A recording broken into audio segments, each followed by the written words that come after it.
rock, because of a miscalculation in mission control. An improper command was sent to the 23-pound vehicle, which cost scientists addictivity. Alright, so nothing fancy. Trying to stay out of the spotlight lately.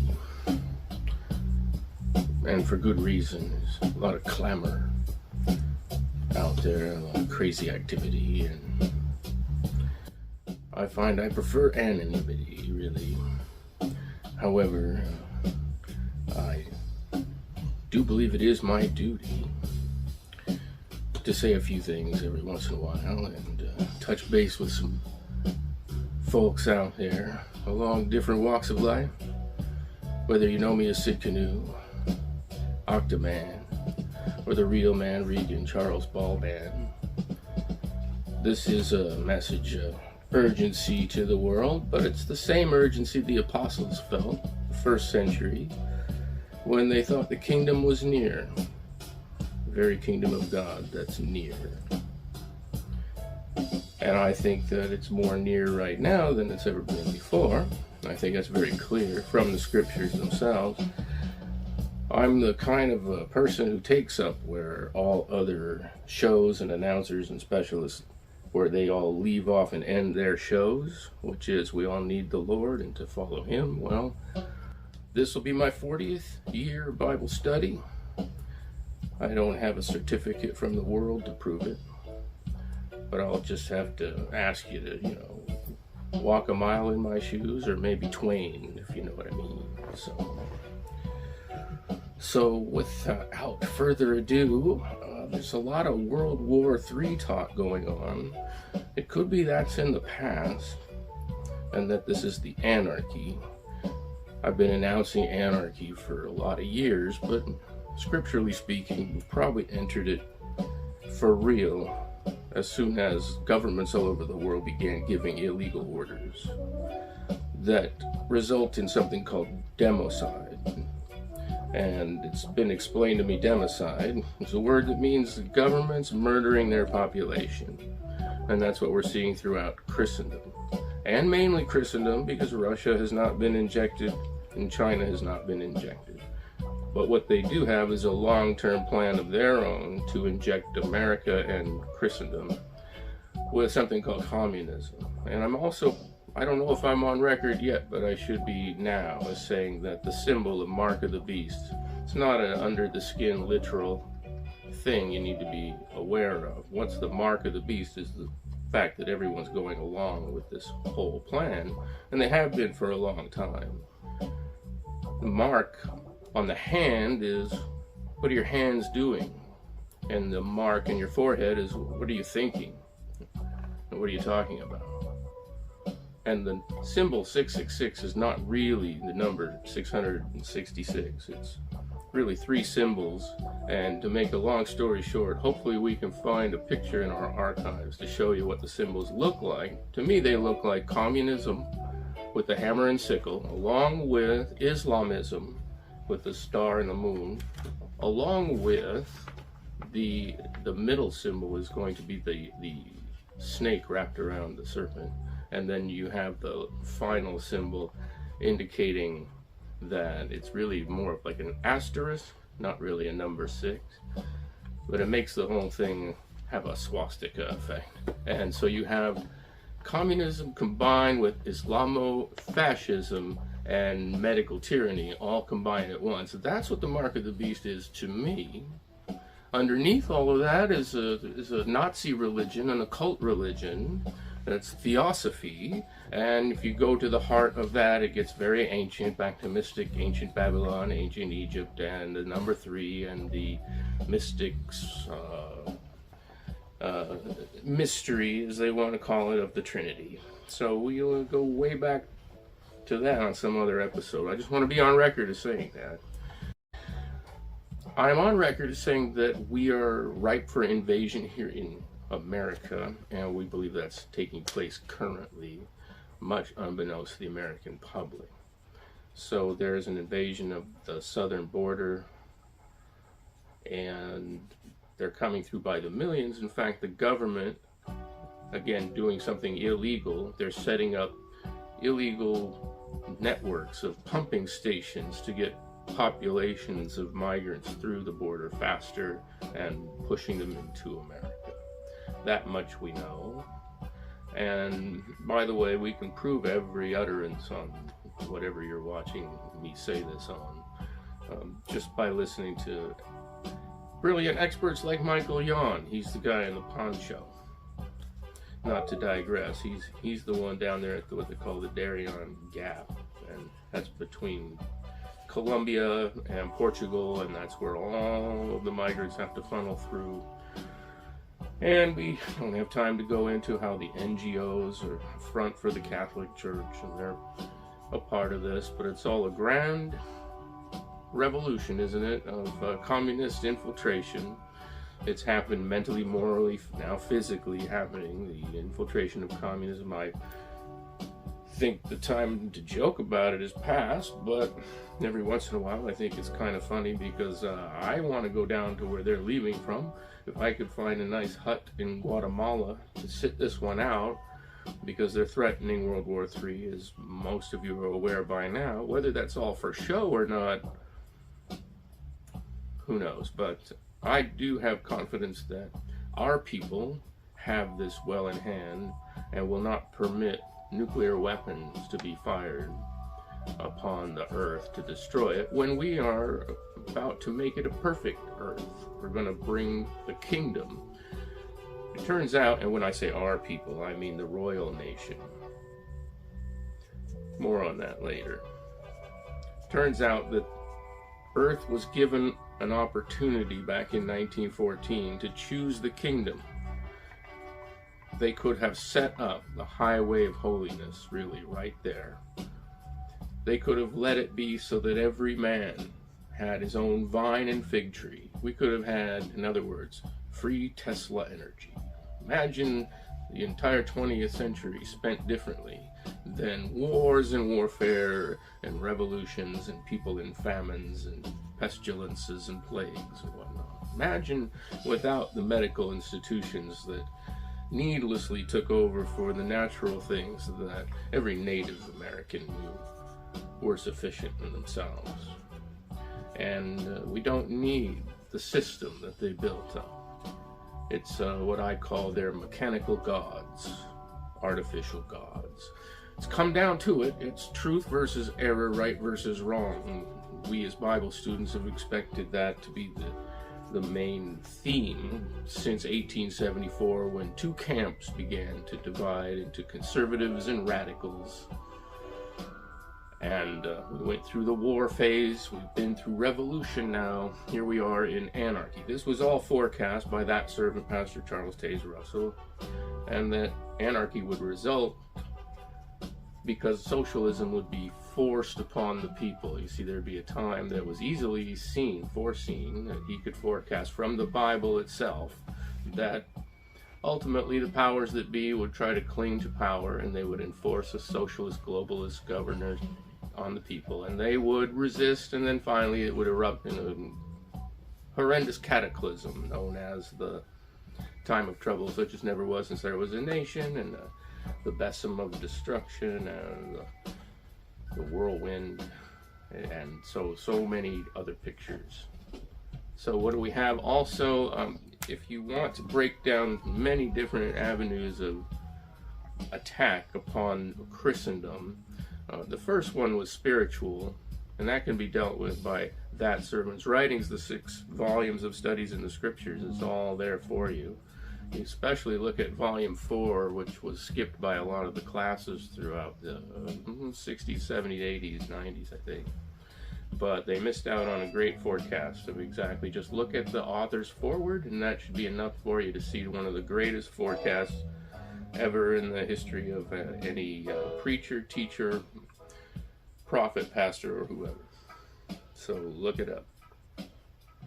Sad news in small portions of this giant elephant are that the shedding thing is real, and that unvaccinated people can produce this calamari effect in their blood, and clots can develop.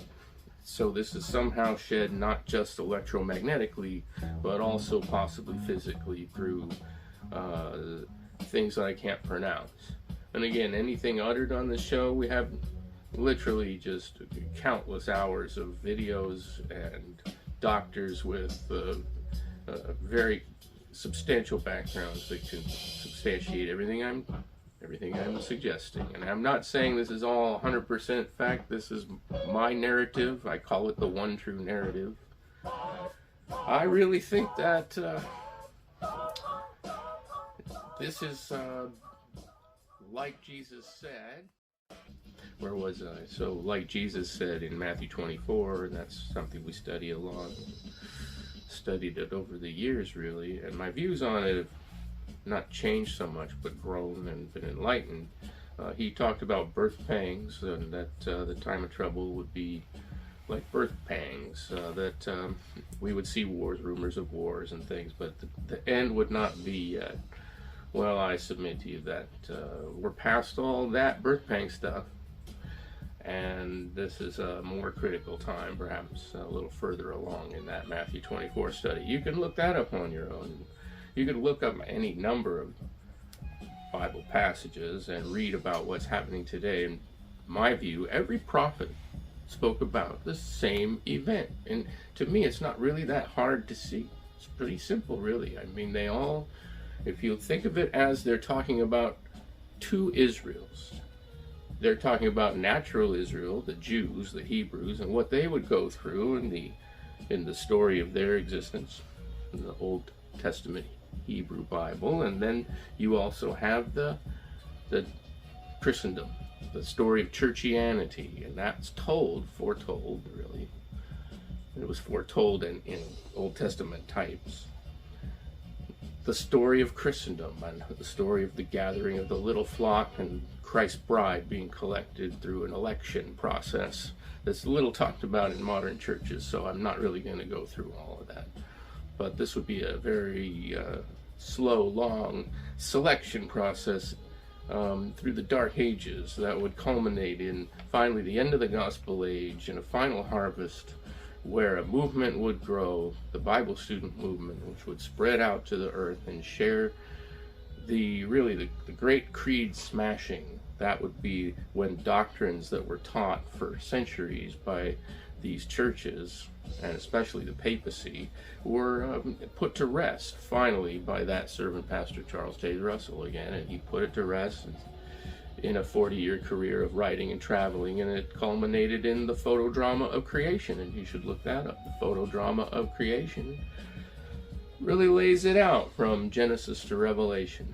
So they toured the world with that presentation, and they knew it wasn't done in a corner, it wasn't done in secret. That half the population saw it, thereabouts, maybe a third of the country had seen it, but also it was global. The knowledge of present truth, as we still refer to it. And so it refutes all the creeds of the Dark Ages, like eternal torment and immortal soul. And for that reason right there, I have been a very unwelcome voice in all of Christendom and amongst those on what they call Christian talk radio and everything. But I don't want to digress too far into that. I do want to point out that I have been censored among my own Bible student friends because I dared suggest that the mainstream media is lying to us. Well, I think that if people haven't figured it out yet, they've taken a poll recently that the American news media is the least trusted on earth, the lowest trust level. And I think it was still sinking at that time, as all the cable news networks' ratings are sinking. And I was watching Fox News, again, not to digress too far, but one young lady with the ashes on the forehead, today's a good day to go find out who's a Catholic. And by the way, the Jesuits are overrepresented in governance and media by a whopping 1,400+%.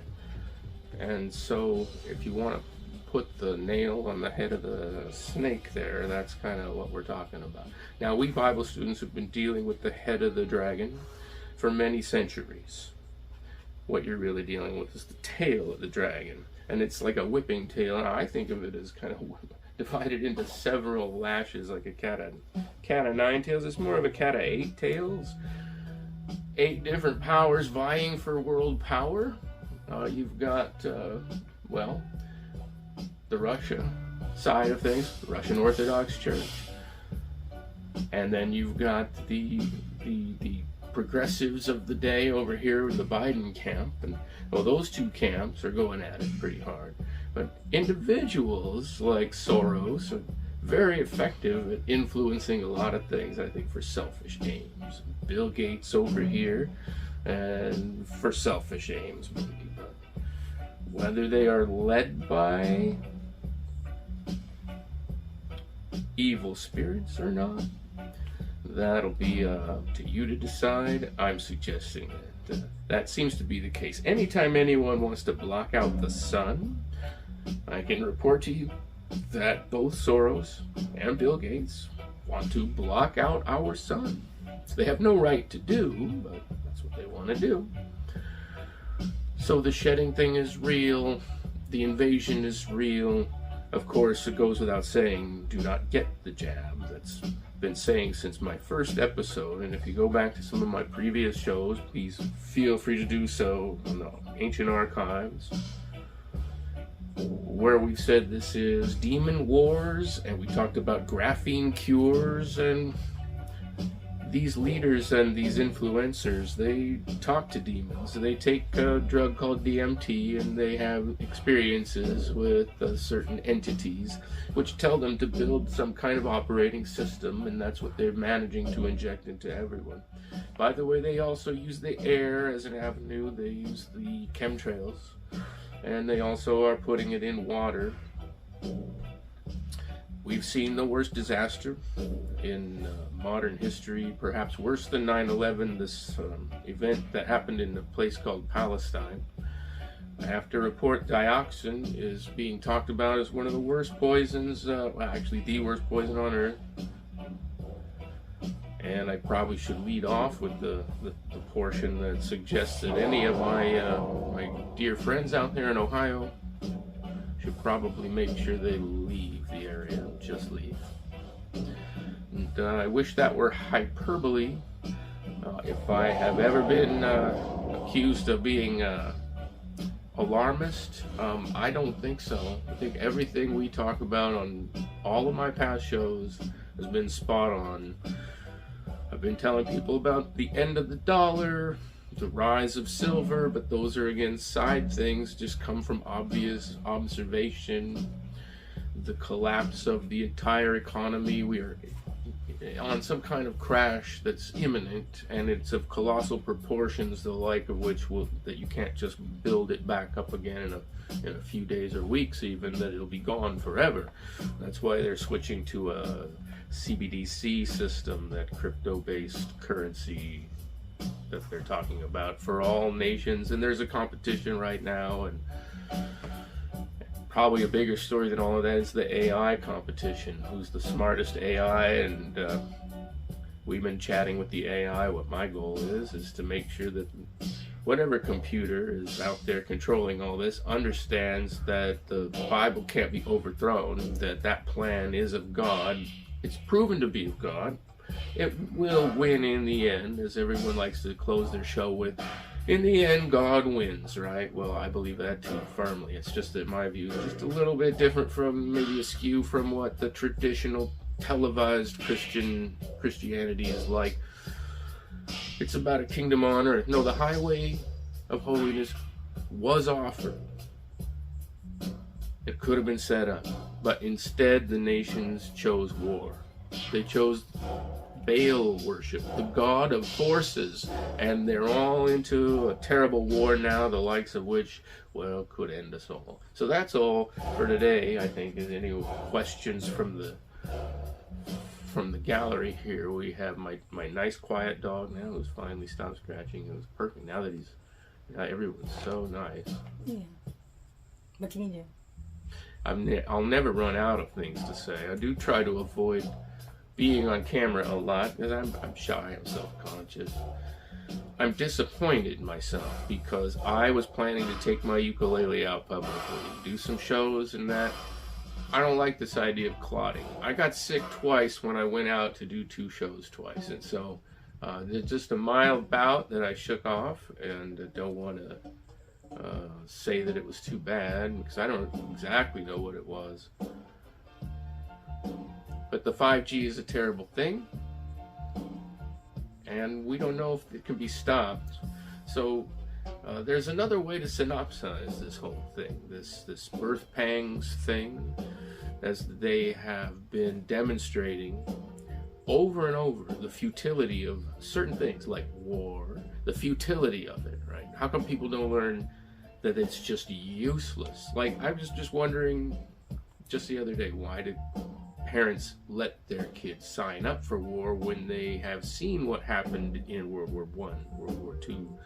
How they saw what happened in Korea with the human wave attacks, in Vietnam, which was a total debacle, and then with Iraq, and the generation goes by, how the unjust war of Iraq occurred, and now they just use your kids in America to do these terrible things all over the world, and you never figure it out, and still you sign them up. And now it's Ukraine, and even the 82nd Airborne getting dialed up by Biden to go over there and do these terrible things, and every weapon they send is a war crime because they use them.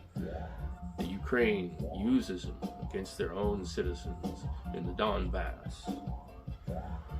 The real story on the ground there is far different from what they're telling you. I can recommend Patrick Lancaster. I can recommend Scott Ritter. I don't have to be the one to tell you Russia has the thing completely in hand, well surrounded.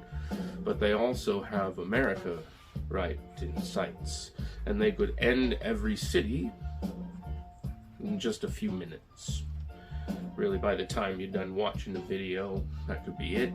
Again, I think my people have it. The Royal Nation, they're those forces that are in charge, and in what manner in which they enforce it all is yet to be shown, but God will reveal his mighty arm and take things well in hand. In other words, there's a sea of anarchy out there, but God builds the beachhead and says this far and no further. He did that after World War I. He let there be a pause. There'd be a World War II. Whether or not there'd be a 3, some say yes, some say no. That's really just revolution into anarchy. That's where we Bible students come in. We are the ones who harmonize every verse of Scripture and are the only group that claims to ever even attempt to do so, while the rest of you all shut your eyes and wave your arms in the air and think that's going to help anything. No, I suggest that gathering your unity around an error is only going to exacerbate the situation. It's going to bring further war and bloodshed until you kill Zeb and Zalmunna. Then this goes on and on. And since you don't know who those are or what they refer to symbolically in Scripture, even some Bible students who don't probably understand what that meant, they are types, Old Testament types, that stand for immortal soul and eternal torment to evil doctrines that everyone believes. So if you think Armageddon and Apocalypse is in the Bible and here it comes, well, then you're going to find a way to make it happen. And I'm saying there's some of us peace-loving people, and some of us are natural-light people. Some of us are, roots people, reggae people. We don't want any missiles going overhead. I get offended by your flying lawnmowers over my head. Can we have peace and quiet? A bicycle is loud enough. Okay, you don't need your cloverleaf system, do you? Because the jobs you're going to are just building more of the same, and all you're doing is running away. Here I'll refer to Bob Marley and let him do the rest. So you got to figure out, it's truth versus error, and the truth is the highway of holiness is going to the Garden of Eden and returning earth to Edenic perfection, and that means natural food, natural everything, and all your artificial gods all done away with. Everyone knows a Bible student out there probably, but maybe none so annoying as me, so I'll just cut it right here. Don't shed a tear. The kingdom is here, very near.